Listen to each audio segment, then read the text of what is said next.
वो तो प्रेम है। हाँ बेटा पकड़, हाथ पकड़, हाथ पकड़ो, हाथ पकड़ो।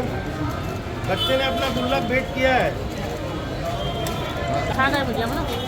मनीष भैया जी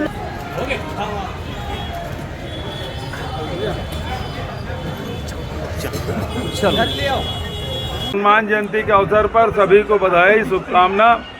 हनुमान जी ज्ञान के, भक्ति के, शक्ति के, इससे बड़ा कोई दूसरा और आपको कोई पात्र नहीं मिलेगा।